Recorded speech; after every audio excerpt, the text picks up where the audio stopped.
তুমি তাকে অনেক ভালোবেসেছিলে, তার জন্য অনেক কিছু করেছো, অনেক কিছু তোমার জীবন থেকে বাদ দিয়েছো, তাকে নিয়ে অনেক স্বপ্ন দেখেছো, কিন্তু হঠাৎ একদিন দেখলে তার জীবনে অন্য একজন চলে এসেছে।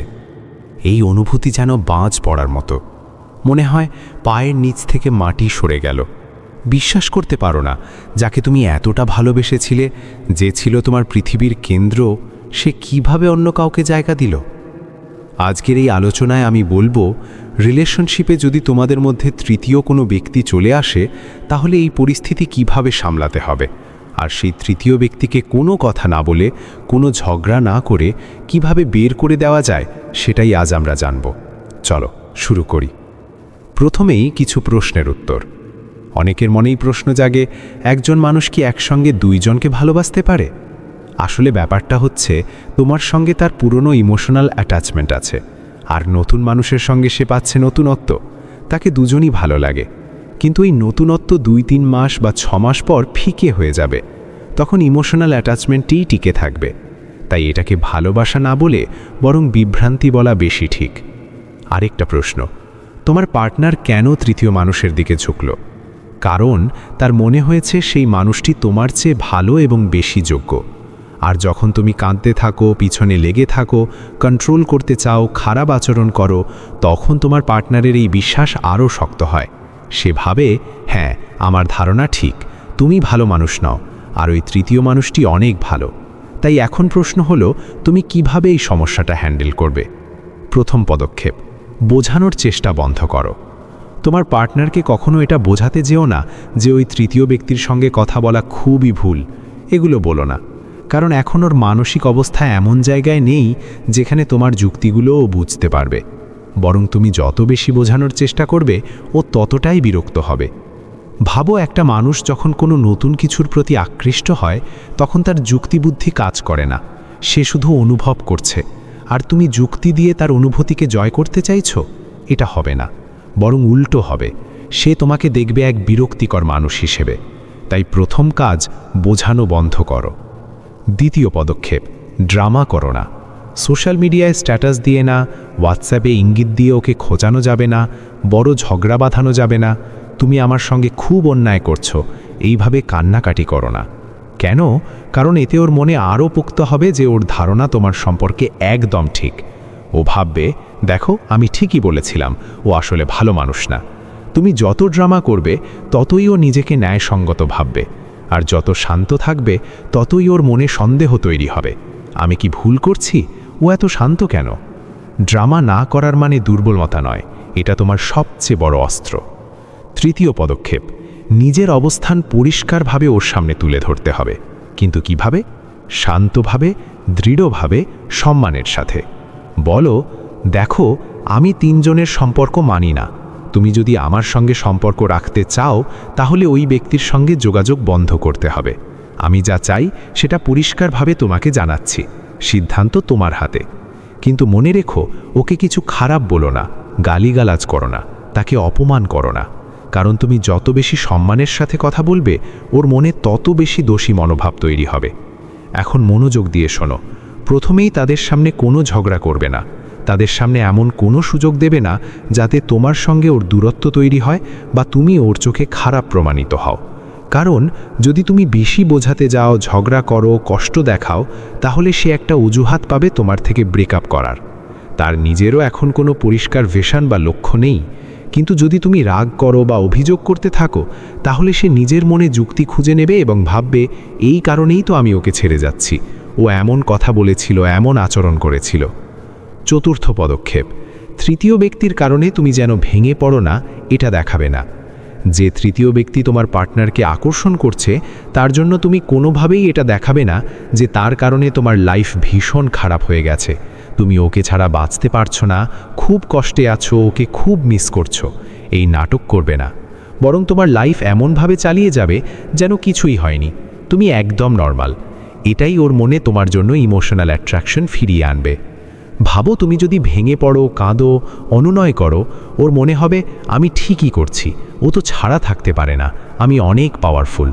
কিন্তু তুমি যদি শান্ত থাকো, নিজের লাইফ নিয়ে ব্যস্ত থাকো, তাহলে ওর মনে প্রশ্ন আসবে, ও তো আমাকে ছাড়াও ঠিক আছে, আমার কি আদৌ ওর কাছে কোনো গুরুত্ব আছে? এই প্রশ্নটাই ওকে পাগল করবে। পঞ্চম পদক্ষেপ, পরিষ্কার বলে দাও, কিন্তু দোষ না দিয়ে। যদি তোমার পার্টনার তৃতীয় ব্যক্তির সঙ্গে কথা বলা চালিয়ে যায়, তাহলে তাকে একদম পরিষ্কারভাবে বলে দেবে, দেখো, আমি তিনজনের সম্পর্ক মেনে নিতে পারি না। আমি জানি তোমার জীবনে আরেকজন এসেছে। আমি তোমাকে কন্ট্রোল করতে চাই না, জোর করতে চাই না। তুমি কার সাথে থাকবে সেটা তোমার নিজের পছন্দ। এটা তোমার জীবন। যদি আমার থাকা অবস্থাতেও তোমার জীবনে আরেকজন এসে যায়, তাহলে সেটা আমার ভালোবাসার বা আচরণের কোনো না কোনো কমতি। যদি আমি যথেষ্ট যোগ্য হতাম, তবে অন্য কেউ কখনো তোমার জীবনে জায়গা নিতে পারত না। তাই তোমাকে আমি মুক্ত করে দিচ্ছি। তুমি যদি আমার সঙ্গে সম্পর্ক রাখতে চাও, তাহলে ওই ব্যক্তির সঙ্গে যোগাযোগ বন্ধ করতে হবে। যদি তুমি এটা না পারো, তাহলে আমাদের সম্পর্ক এখানেই শেষ। এটা স্পষ্ট করে বলবে, কিন্তু কোনো রকম গালিগালাজ বা দোষারোপ করবে না। এটা শুনে তোমার পার্টনারের মনে গিল্ট বা দোষী মনোভাব তৈরি হবে। সে ভাবতে শুরু করবে সে তোমাকে কতটা কষ্ট দিয়েছে, কতটা আঘাত দিয়েছে। ষষ্ঠ পদক্ষেপ, সম্পর্ক শেষ করার ঘোষণা দাও, কিন্তু ভালোবাসা আর সম্মান দিয়ে। এরপর স্পষ্ট করে বলবে, আজ থেকে আমি এই সম্পর্ক শেষ করছি। আমি তোমাকে কষ্ট দিতে চাই না, আর তোমাকেও আমার সাথে প্রতারণা করতে বাধ্য করতে চাই না। তোমার প্রতি আমার যে সম্মান আর ভালোবাসা ছিল, সেটা আজও আমার চোখে ঠিক আগের মতোই আছে।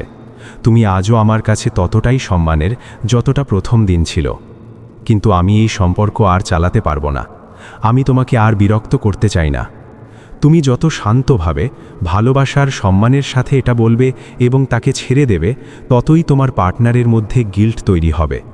সে বুঝতে পারবে সে তোমাকে কতটা কষ্ট দিয়েছে।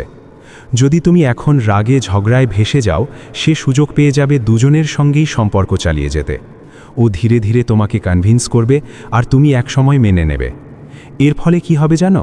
সে দুজনের সঙ্গেই সম্পর্ক চালিয়ে যাবে। তোমার সম্মান আর আত্মমর্যাদা চলে যাবে, আর তুমি হয়ে যাবে তার জীবনেও না, তৃতীয় ব্যক্তির জীবনেও না। তুমি হয়ে যাবে শুধু একটা অপশন। সপ্তম পদক্ষেপ, নিজের ভয়কে জয় করো। অনেকেই ভয় পায় যে আমি যদি কিছু না বলি, চুপ থাকি, শান্ত থাকি, তাহলে সে আমাকে ভুলে যাবে। কিন্তু এটা একেবারেই ভুল ভয়। কারণ তোমার সঙ্গে তার ইমোশনাল অ্যাটাচমেন্ট অনেক গভীর। তুমি যদি ড্রামা না করো, কান্না না করো, বরং নিজেকে সঠিকভাবে প্রেজেন্ট করো, নিজের লাইফকে ভালো রাখো, তাহলে ও তোমাকে মিস করবে, আবার আকর্ষিত হবে। কিন্তু যদি তুমি কান্নাকাটি করে, ভালোবাসা দেখিয়ে, নাটক করে তাকে ধরে রাখতে যাও, তাহলে পরে তুমি নিজেই বুঝবে যে এভাবে কিছুই হয় না। উল্টো তুমি নিজের মূল্য কমিয়ে ফেলবে। তাই ভয়কে জয় করো। ভয় পেও না যে ও চলে যাবে, কারণ যে মানুষ সত্যিই তোমার, সে তো শেষ পর্যন্ত ফিরেই আসে। আর যে তোমার নয়, তাকে ধরে রাখার কোনো মানে হয় না। অতিরিক্ত অ্যাডভান্স পরামর্শ, ঝগড়ার সুযোগ দেবে না। এখন একটা খুব গুরুত্বপূর্ণ কথা বলছি, শোনো। তোমার পার্টনার এই পুরো ব্যাপারে তোমার সঙ্গে ঝগড়া বাঁধিয়ে নিতে পারে। এটা হতে পারে ওর অজ্ঞান সঞ্চারে, কারণ ঝগড়া হলেও একটা অজুহাত পাবে। ও নিজের মনে যুক্তি খুঁজে নেবে, এই কারণেই তো আমি ওর সঙ্গে ব্রেকআপ করেছি, ও এমন কথা বলেছিল, এমন আচরণ করেছিল। তাই তুমি তাদের কাছে এমন কোনো আচরণ করবে না যাতে সে তোমার সঙ্গে ঝগড়া বাঁধিয়ে নিতে পারে। শান্ত থাকো, সংযত থাকো, সম্মানিত থাকো। এই পদ্ধতি কার জন্য কাজ করবে? এটা বলে রাখা দরকার, এই পদ্ধতি শুধুমাত্র তাদের ক্ষেত্রেই কাজ করবে যারা সবসময় তাদের পার্টনারকে স্বাধীনতা দিয়েছে, যারা কখনো অতিরিক্ত কন্ট্রোল করেনি, বিরক্ত করেনি। যদি তোমার সেই ধরনের সম্পর্ক থাকে যেখানে সম্পর্ক সবসময় সুন্দর ছিল, খুব বেশি ঝগড়া হয়নি, সম্পর্কটা ভালোবাসায় ভরা ছিল, আর হঠাৎ করে তোমার পার্টনার অন্য কারো প্রতি আকৃষ্ট হতে শুরু করেছে, তাহলে এই পদ্ধতি কাজ করবে। কিন্তু যদি তোমার সম্পর্কে আগে থেকেই অনেক সমস্যা থাকে, অনেক ঝগড়া হয়, অবিশ্বাস থাকে, তাহলে এই পদ্ধতি কাজ নাও করতে পারে, কারণ সেখানে ইমোশনাল অ্যাটাচমেন্ট আগেই দুর্বল হয়ে গেছে। শেষ কথা, তার হাতে কোনো অজুহাত দেবে না। মনে রেখো, তুমি যত শান্ত থাকবে, যত নিজের জীবন নিয়ে ব্যস্ত থাকবে, যত কম নাটক করবে, ততই ওর মনে প্রশ্ন তৈরি হবে, আর সেই প্রশ্নই একদিন ওকে তোমার কাছে ফিরিয়ে আনবে। তার হাতে কোনো অজুহাত দেবে না, নিজেকে একদম স্বাভাবিক রাখবে। যদি তোমাদের মধ্যে সত্যিকারের অ্যাটাচমেন্ট থাকে, যদি তোমার সম্পর্ক ভালোবাসার উপর টিকে থাকে, তাহলে যখন নতুনত্ব বা এক্সাইটমেন্ট শেষ হবে, ওর আগ্রহ কমে যাবে আর সে আবার তোমার কাছেই ফিরে আসতে বাধ্য হবে। তখন সে বুঝতে পারবে তুমি ছাড়া তার জীবন অসম্পূর্ণ। তাই শান্ত থাকো, নিজের জীবন ঠিকঠাক চালাও, নিজের উন্নতির দিকে মন দাও। তুমি দেখবে সে ধীরে ধীরে তোমার দিকেই ফিরে আসছে। আর হ্যাঁ, একটা কথা মনে রেখো, যে মানুষ সত্যিই তোমার, সে অন্য কারো কাছে যাবে না। আর যদি যায় তাহলে বুঝে নিও সে তোমার ছিল না। কিন্তু তারপরেও যদি তুমি চাও যে সে ফিরে আসুক, তাহলে শান্ত হও, নিজের মর্যাদা রেখে দূরত্ব তৈরি করো, কারণ দূরত্বই কখনো কখনো সবচেয়ে বড় টান তৈরি করে। ধন্যবাদ। নিজের খেয়াল রেখো, নিজেকে ভালোবাসো, কারণ যখন তুমি নিজেকে ভালোবাসতে শিখবে, তখন অন্যরাও তোমাকে ভালোবাসতে বাধ্য হবে। এরকম আরও বাস্তব সমাধান পেতে আমাদের চ্যানেলের সাথে থাকো। আর হ্যাঁ, তোমার রিলেশনশিপেও যদি এরকম কিছু ঘটে থাকে, তাহলে কমেন্টে জানাও, হয়তো তোমার অভিজ্ঞতা অন্য একজনকে সাহায্য করবে। ভালো থেকো।